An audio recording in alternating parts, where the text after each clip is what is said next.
My name is Sheila Mwanyigha. I am a journalist and a media personality from Nairobi, Kenya.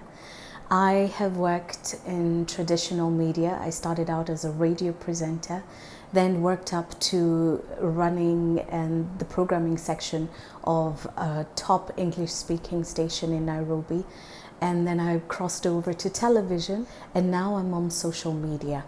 I run my own business. It's an SME called Rembesha Kenya Limited. It's all about using the online space for powerful conversations and also to help market industries within the health, fitness, wellness, lifestyle category in Kenya to market their brands. In a nutshell, that's who I am and what I do. This was my first time to visit Japan, and I knew in my mind that it would be fast, but not as fast as I found it. It's so beautiful. It's awe-inspiring.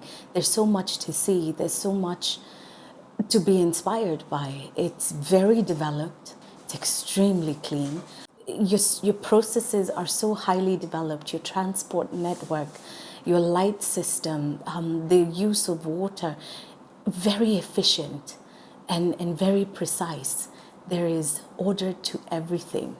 Japan makes you think about how you use your time and what you should be doing as opposed to how you litter away your time. It truly is a magnificent place. I've been to several cities and each one has spoken to a different place in my being. Kyoto was very tranquil. Kyoto appealed to a very spiritual side of me, to a very elevated place in my being. And then I went to Hiroshima where, just listening to the survivors speak, that spoke to my heart. That spoke to what it is to be a human being, to the power of forgiveness, to the power of a people being able to rebuild after such devastation. Then Tokyo it represented the future of Japan for me.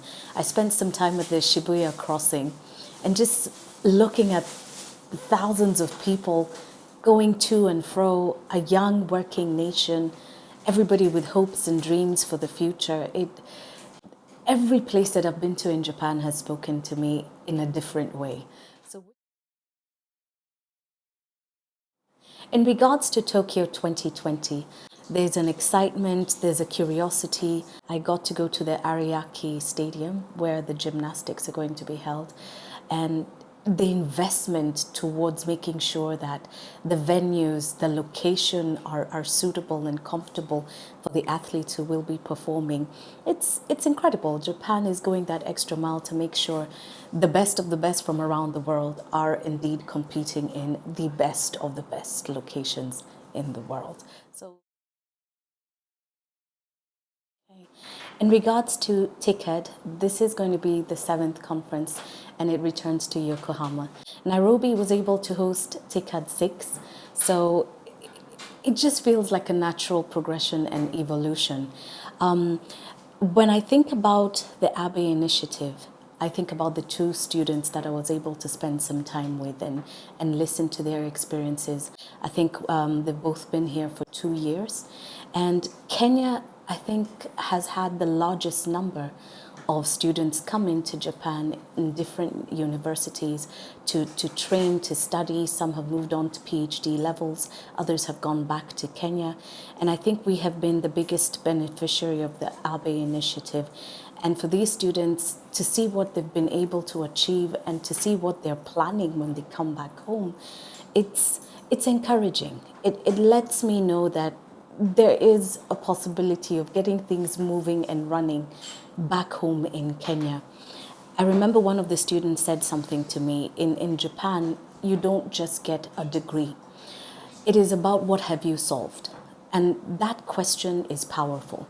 At the end of the day, every human being, not just a Japanese individual or a Kenyan individual, you are here on this planet to solve something, to do something. You have a purpose. There's something that you were created to come out here and do. And the Abe initiative sharpens our students, sharpens the professionals who are coming out here so that they can come back to not just Kenya, but all across the continent to solve problems. A degree is nothing if it cannot solve a problem. It's just a piece of paper. However, when you have a degree that actually puts things in motion, that solves issues, that creates opportunities, then you're definitely stirring yourself up and gearing up for development.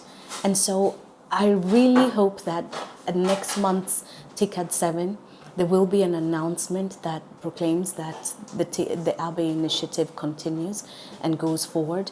But is there an impact? Definitely. A very big one, and one that is appreciated.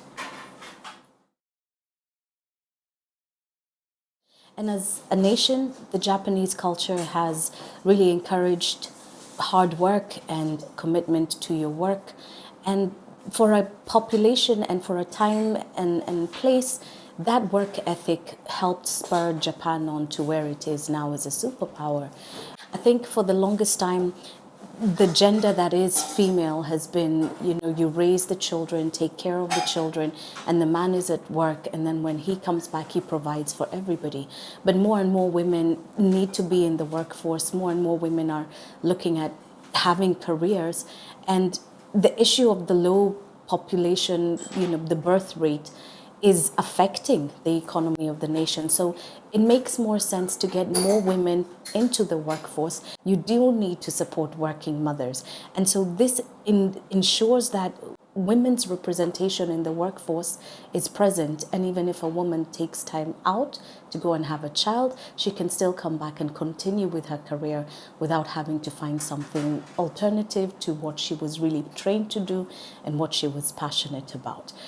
Finally, in terms of work-life balance, I think I will make mention to asking for help. It's not a bad thing. The move towards companies giving incentives to teams and not individuals. So then it's not about your personal sacrifice, it's your personal contribution and good contribution towards what you're doing in the workplace. Whenever anyone would mention Japanese food, I'd always think of sushi or sashimi, but there's so much more. And so coming into Japan, I've learned about where the importance of eggs are, and making the rolled egg is not easy. I think that was the hardest egg I've ever made in my entire life. That was an Asian a work in patience.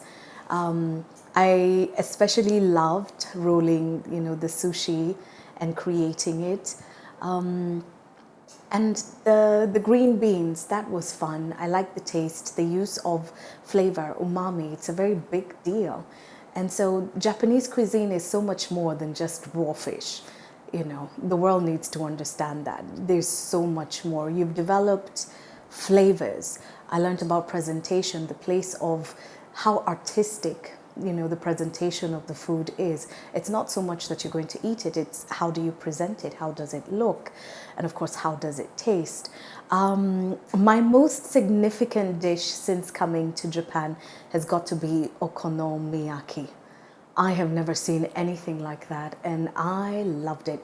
I had it in Hiroshima, and I can still taste it in my mouth. It was really quite something. Yeah. When it comes to differences between Kenyan cuisine and Japanese, of course, the differences are many. We don't eat raw fish. We are a nation that eats a lot of maize flour. We eat potatoes. We eat beef. There's a lot of nyama that we eat. Beef is nyama ya ng'ombe, that's beef. And here, there's a lot of seafood. That's very big in Japan, I noticed. And then pork and a lot of eggs. The preparation of the food here, it's an art. We cook our food to survive. And occasionally we will cook our food to celebrate. But those are very special dishes and we don't make them all the time. But here cuisine is an art. It's not just put the food on a plate and eat it. No, it's what went into preparing the food. How did you present the food? How did you eat the food? I will talk about chopsticks. chopsticks are very complicated to navigate. I mean, I thought I was good with chopsticks, but I got here and it felt like I was back in kindergarten learning about feeding myself. But it's good fun.